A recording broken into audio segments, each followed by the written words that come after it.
Welcome to the Digital Agency Growth Podcast. I'm your host, Dan Englander. Taylor, how are you? I'm great. It's good to talk to you. Yeah, likewise.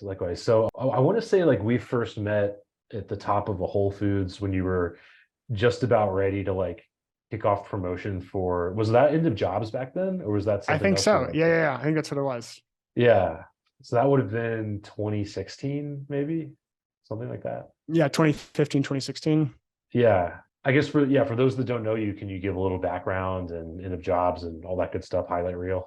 Sure. So, my first job was at a marketing agency, my first real job, so to speak, after college.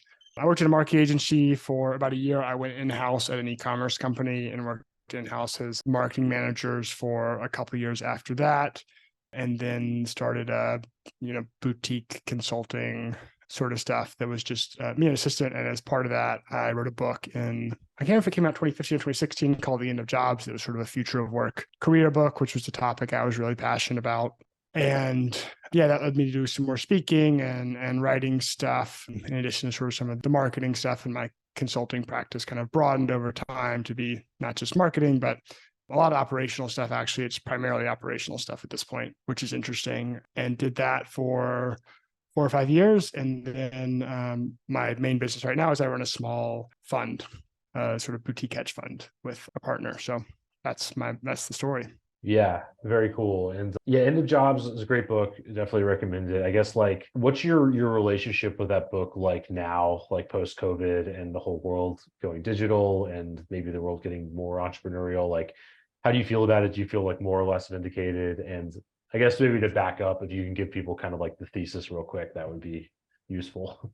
Yeah. So the thesis of the book was basically that the internet changed how people should think about their careers, right? That it opened up the possibility of being much more entrepreneurial, that this idea people are familiar with of the long tail, right? So the classic example of the long tail is you wouldn't used to go into Tower Records and buy a CD, right? For the, I presumably people are old enough to remember that.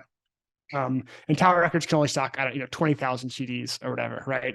But then all of a sudden, CD Baby was one of the first companies that did this, that ended up getting bought, right? But at a certain point, there's a lot of people that are really into, there's 10,000 people that are into emo punk rap or whatever, right? And it's not enough people to stock a Tower Records, but that's enough people, right? If you're a musician and you have 10,000 fans, you could sell 10,000 albums, it's a reasonable sort of thing, right? So you had this sort of long tail unlocked by the internet. And I gave a music example, right? But this is true in a bunch of other fields too. So, these sort of niche boutique agencies, e-commerce brands, you see all these e-commerce brands now direct to consumer, they sell laundry detergent for moms that are sensitive to gluten, whatever, right? It's super niche. You can't stock that in Target. And so the basic argument of the book was, all these new opportunities were suddenly available that weren't sort of part of kind of the traditional corporate, how we think about work, going to work for a big company, the kind of organization man idea, right? That we think of, probably our parents thought of in the 50s and 60s. That was kind of that was how the work was organized because that was the economic system, right? You had this mass production and you were making all these big things, and the internet changed that. So it was kind of how to adjust your career to adapt to this sort of new reality, and then some tactics and stuff around that. Yeah. And I guess back to the first part of the question, how do you feel about that reality now? Do you feel like it's just accelerated that thesis, or is there anything that's surprised you since then?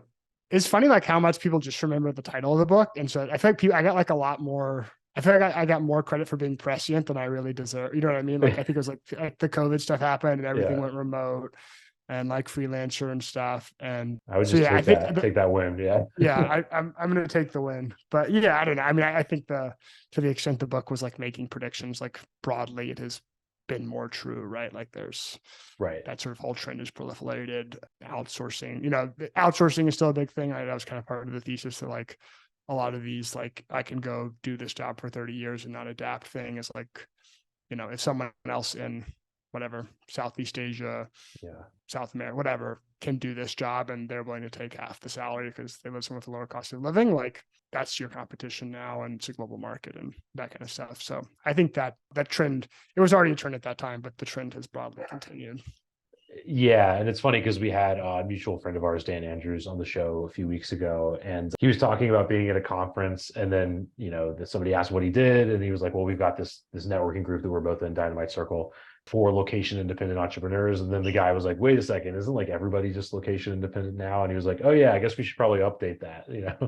Yeah, that's interesting, right? It becomes part of the people get used. My favorite example is like when they brought like electricity into factories, and they would talk about like an electrical factory versus like a steam powered factory. Like you don't talk about like something being powered by electricity anymore, right? Like it's like you don't ask if the office has electricity. Like it's just part of the water, Right. so to speak, right? Like it's just embedded. Like of course everything has electricity. Like and now Yeah. like we're kind of getting to that point with the internet. Like oh, of course everyone can just do their job on the internet, right? Like why do we even?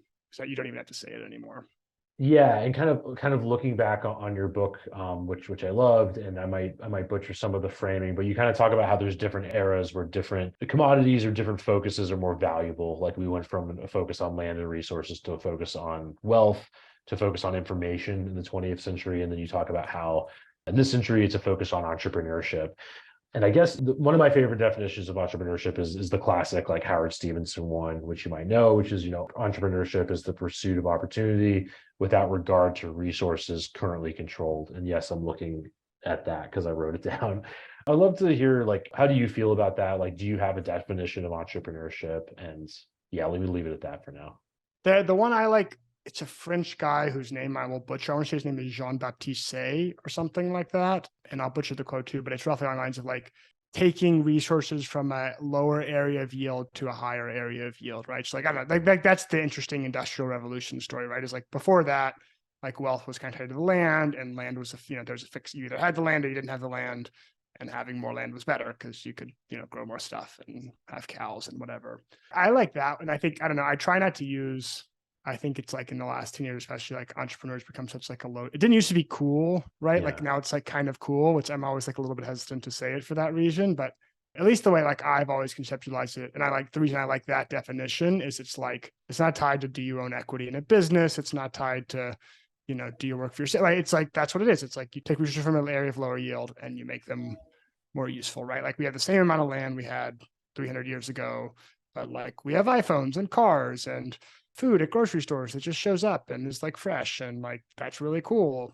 I always like that definition. And I think to your earlier point about sort of different ideas, or different eras, the $4 word is techno-economic paradigms, but this idea that you sort of have a technological paradigm that shows up and has like a particular economic calculus to it, right? So like the idea of like the organization man, say in the 1950s, 1960s, is really a product of sort of the second industrial revolution, out of 1870 to 1910, whatever, sort of whatever the generally agreed area on that is, where you had electrification became a thing, right? And you had a particular technological paradigm that was like very well suited for mass production, right? Like the reason people didn't go freelance in 1950 isn't because they were like dumb or didn't know how to freelance.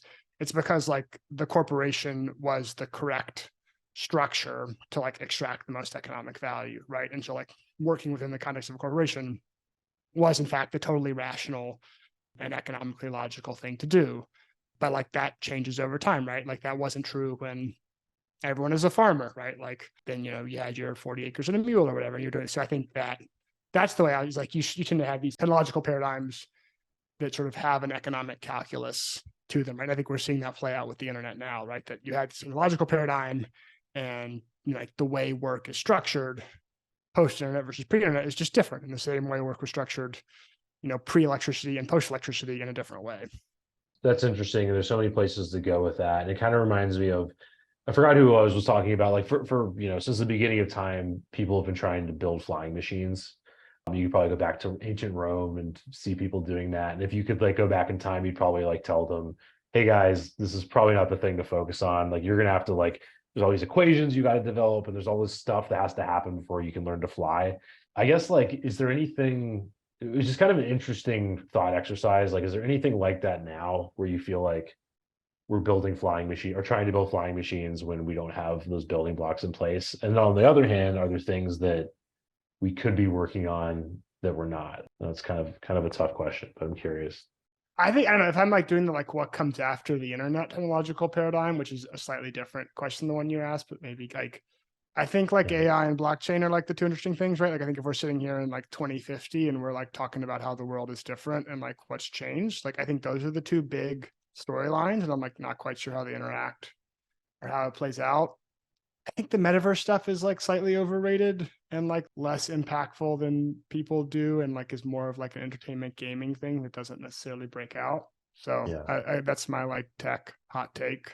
Yeah, I tend to agree. And also, just to do a little sidebar on metaverse, it's like, if anything, there's so many games now, and I'm not a huge gamer, but like there's so many games now that are very lo-fi and amazing and like really, Right, really right, right. fun. And it's just sort of like, well, the enhancement isn't really through making it more real always. Yeah, Like there's all these indie games that are like great and timeless yeah. games and everything. I Um, bought Final Fantasy VIII on my Xbox. You know, it's yeah. still whatever. Like it's from I don't know when was that, the 90s. Yeah, I need to get back on that, but I'm scared Still of fun. what'll happen to my life. But Yeah. no, that's interesting. And I maybe we can bounce back and forth, and we'll probably bounce back to AI at some point. But I do want to talk about the agency model and service businesses. So it sounds like you started an agency, and after all your journey since then, how do you feel about agencies and service businesses in general these days? I feel like I've gone through like the whole hero's journey. You know, I've done like the descent into darkness and like reemerging into the light kind of thing on services businesses. So I would say like after the agency I worked at, which was not like poorly, like it wasn't a shit show or anything, but like not super efficient either. And then just like seeing a lot of other agencies that like struggled a lot. I think I got like really kind of bearish and down on it. And like I've kind of come back full circle a bit, and I'm like really excited about just like service businesses in general.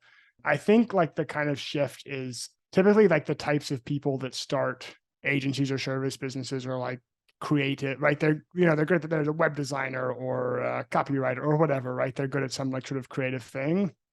And in my experience, for like the three things you need for like service businesses, you got to like, you need to be good at, let's call it the product, right? The service being delivered.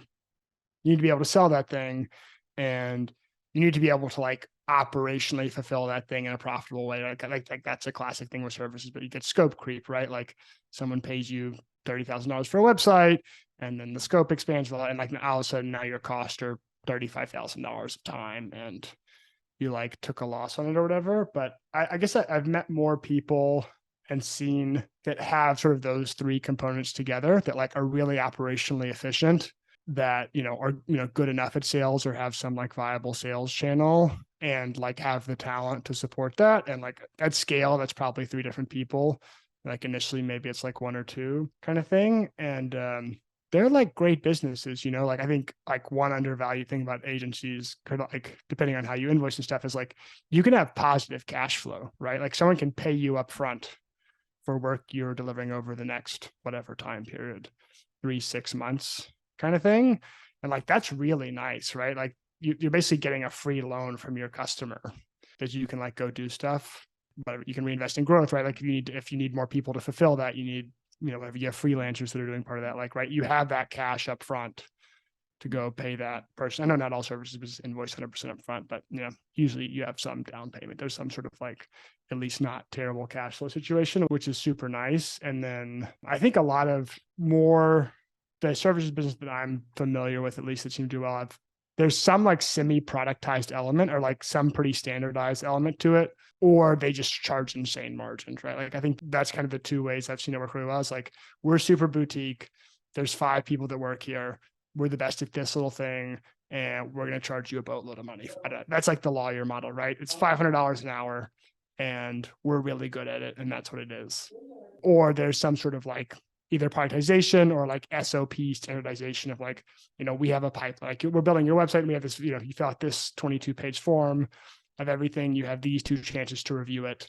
You know, and it's like standardized throughout the process, and you're able to manage the client expectations through that. So I lately I've gotten like pretty excited about service businesses. I think I've gotten like more into ops stuff lately, just from things I've been working on, like a lot of Toyota production system stuff, and just like seeing how effective that can be. And then, right, like if your operation is really tight and you have a decent product and you can sell it, it's really nice, right? Like you can make really solid 20, 30% margins, or like not at all unusual. And like, that's a positive cash flow business with like 25% net margins. Like, that's a great business. Yeah, that there's a couple different angles there. I'm putting a bookmark in the Toyota production process because I do want to talk about that. But I guess like what was it that's made you bullish about services in comparison to other business models, i.e. software, e-commerce, whatever, groups, trainings, et cetera? And the reason I ask is there's always going to be, agency owners listening right now. Maybe it's like 5 p.m. They just had, whatever tense interaction with a Three shit client. client calls. Yeah, they're looking at they're in grass is greener mode 100%. Like, what is it about this in comparison to the other things that has made you bullish recently? I think, I mean, like every business can be good, right? And the market's pretty efficient. And so anyway, there's lots of really good e-commerce businesses. And I think in my like services are like agents are like overly denigrated more than they should be in my kind of experience. Whereas like I feel like SaaS is like the pinnacle. It's like this is the magic money machine kind of thing. I think like e-commerce, you usually have the exact opposite cash flow situation, right? Like you're having to buy inventory, you're having to pay for it. I mean, depending on like how you negotiate terms of supplies, but like your cash flow situation is like really terrible. And so like growing really fast as an e-commerce company is great because it's all growth, but it sucks from a cash flow perspective, right? Because like you're having to order more and more inventory and it takes you 4 months to sell that inventory to get the cash, right? So you're out of inventory, or you have to take on debt, or you like, it's hard managing an inventory phase business. Like the cash flow is really hard. And to some extent, you're competing with Amazon and like Amazon-based businesses. Like I worked in-house at an e-commerce company like early 2010s, 2012, 2013, and we manufactured in China as like a fairly small company, like a 7-figure company, which is like there's lots of people manufacturing in China in the 2010s, but usually not at that scale. Usually like larger companies, and it was like pretty clear at that point that like the Chinese manufacturers were gonna like figure out how to sell on the internet. Like basically the arbitrage in the early 2010s was like the Chinese manufacturers didn't know how to market or sell stuff. And so like you could charge a big markup by like manufacturing your stuff in China, even with like not that interesting products. Right? So you could almost just like rip off existing products, do it in China at a third of the cost and like charge basically the same and like mark it up for like being good at marketing and sales. And like Amazon seems to mostly have solved that, right? Like a lot of those things are just like direct. Like the manufacturers are just going direct through Amazon. Amazon like standardized that whole process. So you have like a lot of competition there unless you're like really strong on branding or product development kind of stuff. So I think that's like the hard part of e-commerce stuff. I think SaaS can be super attractive. Like the fact that everyone really likes it has made it harder because it's like gotten more competitive, right? Like everyone wants to sort of do the SaaS thing. And then I don't know, I think generally, one of the things I'll say, like, because especially if you're like cash flow bootstrapped funded, like a lot of these like SaaS, I mean, I've seen this a bunch of like niche things where it's like, all right, you have some VC backed company that's saying like, oh, well, I think my LTV is $1,000 over 5 years because I'm charging $200 a year or whatever. And they're willing to spend $800 to acquire a customer, even though it's going to take them 4 years to realize that revenue. And like, if you're funding it out of cash flow, you're screwed, right? Like you can't spend, but you can't afford to acquire a customer, right? If you get like really clever with your marketing and like super innovative. And so that's super competitive. And then like that ends badly for everyone potentially, right? Because if they're wrong and their LTV is $500 or $800, well, now they're out of money because they just spent $800 to acquire a customer and the customer's only worth 500, but you went out of business in the meantime. So I think SaaS just got really competitive. And then I've just to different, like building software is hard, I mean, everything's hard in its own way, right? But it's like, I don't know, people have this idea like, oh, I'll just,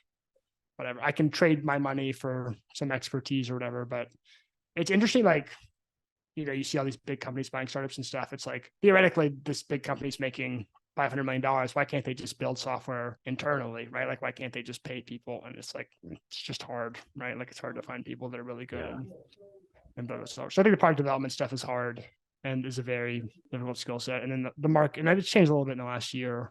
Obviously, like there's a bit of a tech recession and stuff, but historically, just like the marketing has been so competitive. Let's face it, building proposals is a pain for most agencies. It drains your time and energy, and the fear of putting in all that effort only to be ghosted by prospects is real. But what if I told you there's a better way?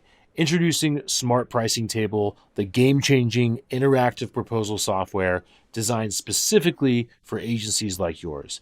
Developed by a former agency owner, their powerful tool cuts down on the back and forth, incorporates upsells seamlessly, and lets you build proposals at lightning speed.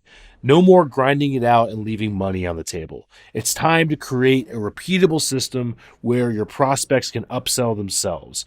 Learn more at smartpricingtable.com/DAG and schedule a demo today. Yeah, that's great. I think that'll be heartening to people in terms of like a count your blessings sort of thing with service businesses. And Yeah. yeah, and it's funny with the SaaS thing, I feel like the lines are getting blurrier, between what it means to run a SaaS company, what it means to have a productized service versus Yeah. anything else. And it's kind of like, yeah, technology's kind of ingrained itself everywhere. So Yeah. that's I think Dan Andrews, our mutual friend, I haven't heard, I think he haven't released his podcast, so I haven't heard it, but I think he called it SWAS, like software with a service. right. Mhm. I think that's more and more common, right? Is like, it looks like a service to the client and you have some sort of like back end piping and stuff, right? That has some like internal software that's, again, can like make the margins healthier and make things more streamlined. So I think those businesses are great, right? Like you have some semi-proprietary in-house software that gives you a bunch of efficiencies, but you can still sell it like a service. Yeah, and to use like the Silicon Valley buzzword, it creates a lot more stickiness because then people are like, I use this thing every day, I like it,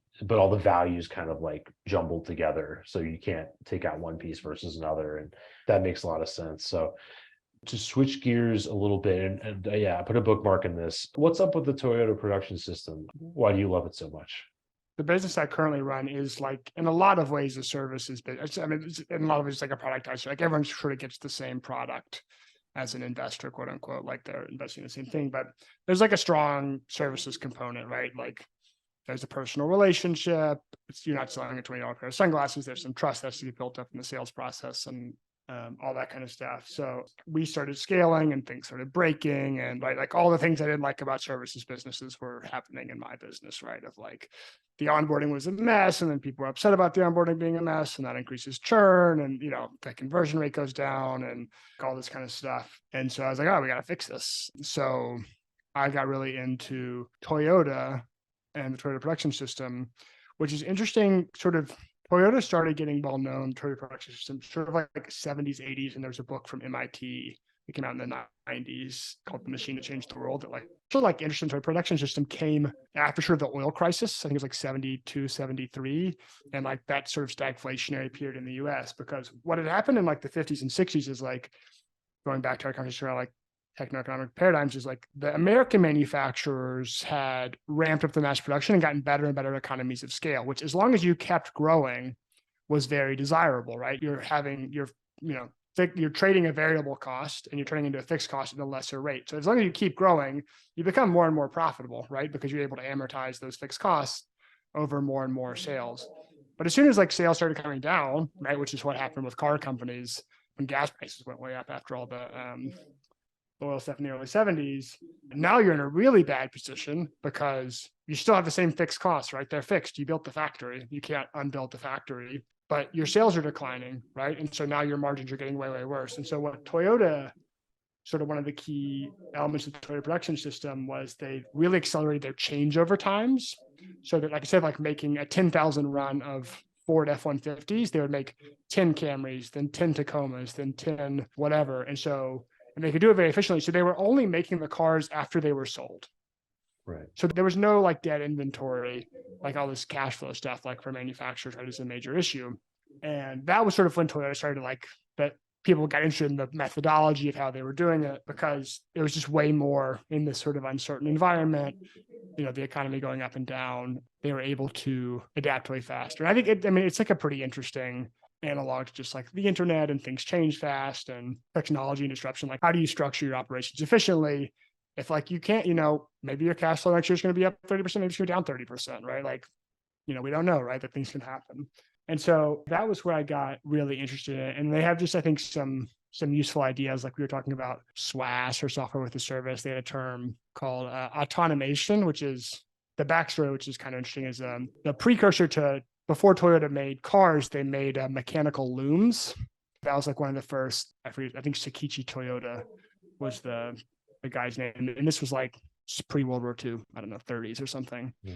And their innovation in the mechanical loom business was the loom would run itself, as a mechanical loom itself, And then if one of the threads broke, there was some process where like someone found out about it and they would go like fix the thread. So the person didn't have to run the loom, but there was like this human oversight to make sure the process was running well, right? Which is like, that's how a lot of like productized service or SaaS, but SaaS sort of businesses work, right? Like there's some intelligent automation that's like making this more efficient, but you also have like a human being with good judgment that's sort of observing the process on top of it. So that was like really influential. Like, we built out a lot of like no code stack stuff and like some basically sort of some internal software with some like fairly inexpensive off the shelf tools that was a big help. And then I think one of the other major things I've taken away is this idea of like Kaizen is a very Toyota concept, and the idea it's sort of continuous improvement is the synonym, and just sort of like stressing that like, Toyota's like pretty open about their whole methodology, which is interesting. Yeah. Like I went down, they have a factory in San Antonio. Actually, I live in Austin. I went down like 2 months ago and toured the factory for like 2 hours. And they have like a tram and they drive you through. It's pretty cool if you're into that sort of thing. I mean, then they started doing this, like, I think in the 70s, like people would give tours, and Taiichi Ono was one of like the sort of progenitors of this within Toyota. And he became a relatively well-known speaker in sort of the manufacturing space, and people were interested in him. And it's like, why are they so open about this? Like, won't someone copy it or whatever? Like a lot of people have adopted a lot of stuff from that. I think the hard thing I realized is it wasn't like one thing they did so much better that was like, it wasn't like a Facebook where it's like they have this network effect and like that's the whole key to the whole business. They were just like 3% better at 478 different things in the business than everyone else. And like 3% times 478 is like a huge number, right? Like, it compounds, right? And so that idea of just like Kaizen and like operationally, like, okay, how can we make this slightly better? And so I think a lot of services are like this, like, your margins get compressed, like cash flow gets tighter. It's like the way you get from 15% net margins to 25% net margins. Maybe it's something, I don't know, maybe you can make a big price increase. Maybe it's some sort of genius thing. But you can also just like make 10 things 1%. You can find 1% of margin into, okay, like, the way this one account manager can manage 8 people right now, but like, all right, if we restructure this, they can manage 10. Okay, great. All right. Like, well, now you've done, so that idea of just like Kaizen and like, it's not necessarily some brilliant stroke of genius. It's just like, look, if we can make 10 things in our operations 10% more efficient, that's like huge, right? There's 5 or 10% to your net margins right there, which is no, I mean, the difference between that 15% and 25% net margin business is like enormous. Right. Or you're just taking clients from, average retention 12 months to 13 months. Yeah. Those your churn gets 30% better, whatever, right? Like all those things just get marginally better, and that matters a lot. Right. And I guess like to summarize it a little bit, are there any other tangible examples of where you've applied that in the context of like a knowledge work business? And one that I'll go first, like one thing that I think of is, what's the name of the lever they pulled to stop the production line? The like andon cord. The andon cord is like a great piece of imagery where it's like, okay, this thing went wrong. We've got this onboarding coming up in 2 weeks. Like, stop it. Let's make sure this doesn't happen on the next one or with anybody else right now. That's one thing. Or just having the cadence of communication create that feedback loop, I think, is a big part for us.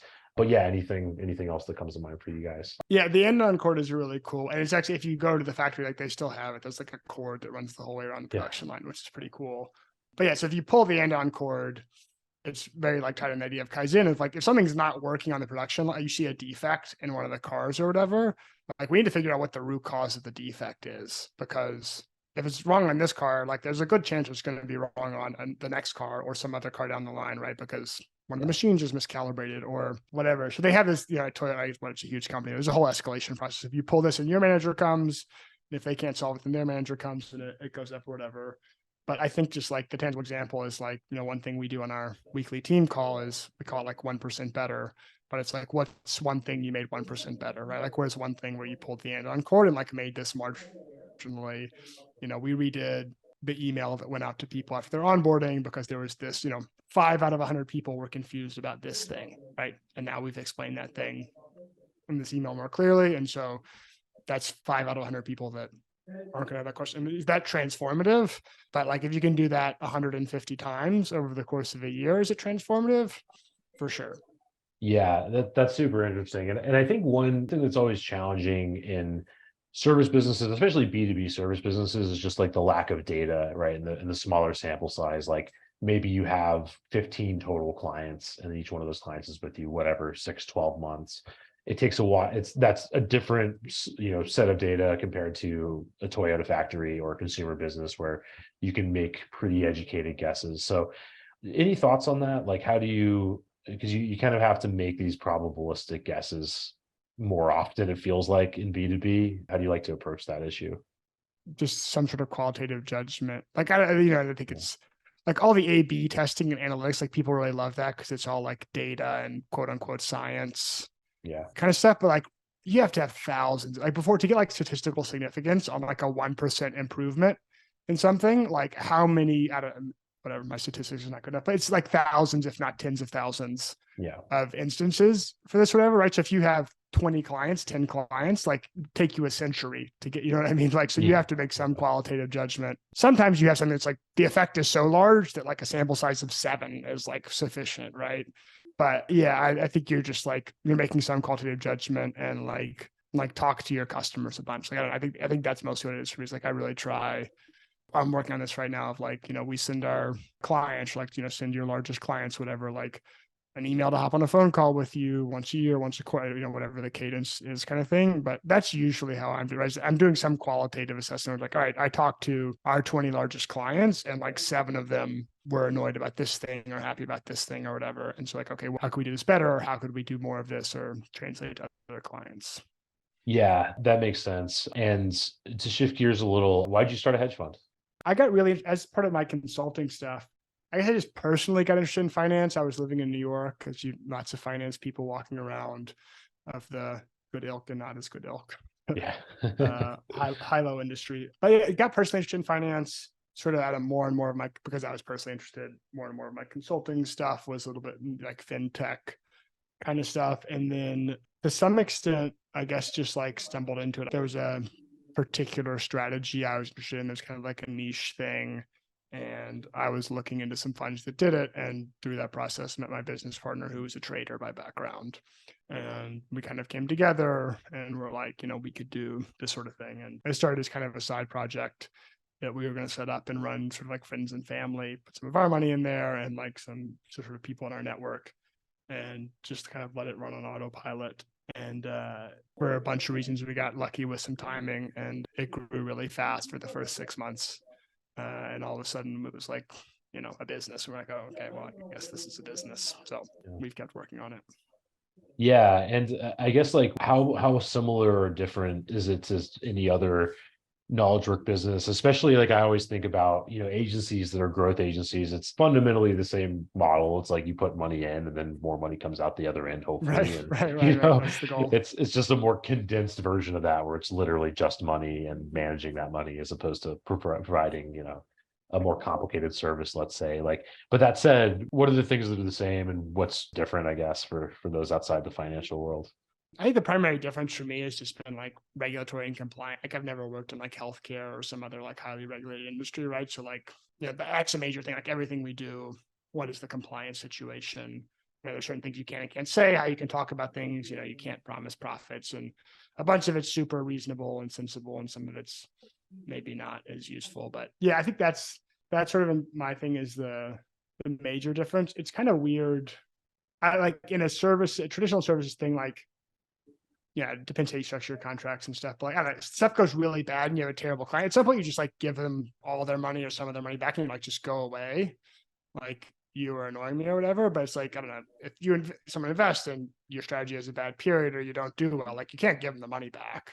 Like you don't have the money, the money's gone kind of thing. So you really have to be, I think that was kind of what got me in the operation stuff is like, if you're running a $10 million fund and you're making 1%, you're making $100,000 and you lose $1 million, like you just lost 10 years of revenue. You can't refund the person or whatever, right? Because you had a wire transfer or something, or there's insurance and stuff. So I think that's kind of like where some of the ops stuff is like, we really need to be super tight operationally. Like we can't get away with being sloppy because sort of the stakes are too high.